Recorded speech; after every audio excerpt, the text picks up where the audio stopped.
نبی مکرم شفیع معظم صلی اللہ تعالی علیہ وسلم کی یہ انفرادی قوت سماعت ہے۔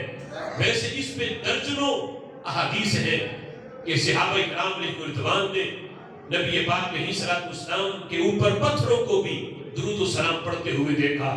جب پوچھا گیا حضرت مولا علی رضی اللہ تعالیٰ عنہ سے کہ آپ نے کب جانا کہ اللہ نے حضور کو نبوت عطا کی، تو کہتے میں حضور کے ساتھ مکہ شریف کی گلیوں میں بھی اعلان نبوت نہیں کیا ہوا تھا۔ کہتے حضور کے ساتھ مکہ شریف کی گلیوں سے جب میں گزرتا، پہاڑوں سے گزرتا، تو میں اپنے کانوں سے سماعت کرتا، محبوب جہاں سے گزرتے راہوں میں پڑے ہوئے پتھر بھی حضور پہ درود و سلام پڑھتے۔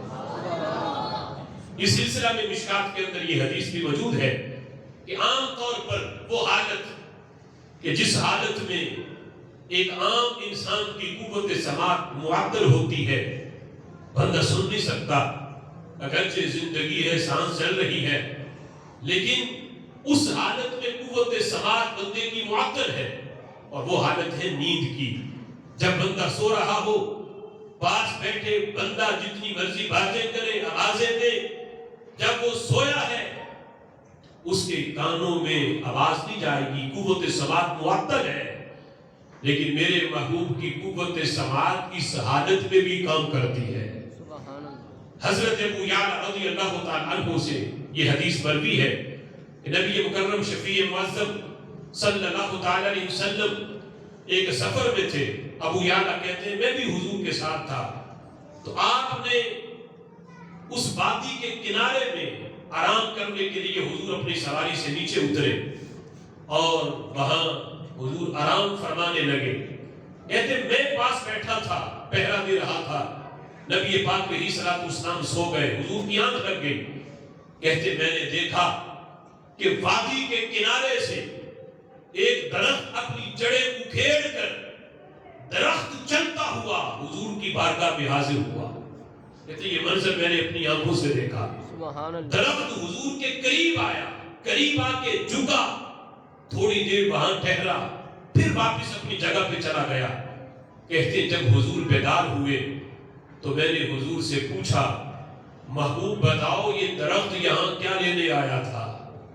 دیکھو صحابی کا عقیدہ، یہ نہیں کہ بتایا ہو کہ محبوب آپ سو رہے تھے، میں نے یہ عجیب منظر دیکھا کہ وادی کے کنارے سے درخت آیا، سوال پوچھا، محبوب دیکھا صرف جاگ میں رہا تھا، لیکن عقیدہ یہ میرا یہ ہے جو میں نے جاگتے نہیں دیکھا وہ آپ نے حالت نیند میں دیکھ لیا ہے۔ سبحان اللہ۔ اگر عقیدہ یہ ہوتا کہ نبی تو ہم جیسے ہیں معاذ اللہ، تو پھر حضرت ابو یعلا نے پوچھنا نہیں تھا کہ یہ تو سوال ہی فضول ہے کہ حضور تو آرام کر رہے تھے، جاگ میں رہا تھا، دیکھا بھی میں نے ہے، اور الٹا سوال میں حضور سے کر رہا ہوں۔ میرے محبوب نے بھی جھڑکی نہیں دی، اے ابو یعلا مجھے کیا پتا ہو کیا لینے آیا تھا، کس درخت کی تم بات کر رہے ہو، میں نے تو کسی کو نہ آتے دیکھا نہ جاتے دیکھا۔ میرے محبوب نے یہ نہیں فرمایا بلکہ فرمانے لگے اے ابو یعلا یہ درخت آتا بھی میں نے دیکھا ہے، اس کی آنے کا سبب بھی میں جانتا ہوں۔ فرمایا شجرۃ استأذنت ربها ان تسلم علیہ، فرمایا وادی کے کنارے جب اس درخت نے دور سے مجھے یہاں آرام کرتے دیکھا، فرمایا استأذنت ربها، اس درخت نے اپنے رب سے اجازت مانگی کہ محبوب آج تمہارا محبوب یہاں قریب آیا ہوا ہے، اے اللہ مجھے اجازت دے میں تیرے محبوب کی بارگاہ میں حاضر ہو کے انہیں سلام کرنا چاہتا ہوں۔ اللہ نے اس کو عزت دیا، اس کی یہ سفارش اور عرضی اللہ نے قبول کی اور اسے اللہ نے اجازت دی، وہ اپنی جڑیں اکھیڑ کے میرے قریب آ کے مجھ پر سلام کرنے آیا تھا۔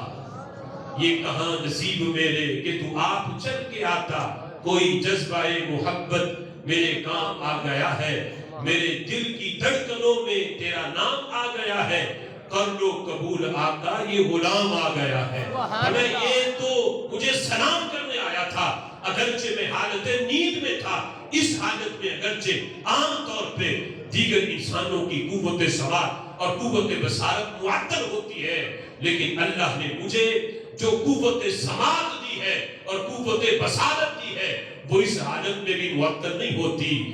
میں نیند کی حالت میں دیکھ بھی رہا ہوتا ہوں، سن بھی رہا ہوتا ہوں۔ سبحان اللہ۔ مصطفیٰ ذات یکتا آپ ہیں، یک نے جس کو یک بنایا آپ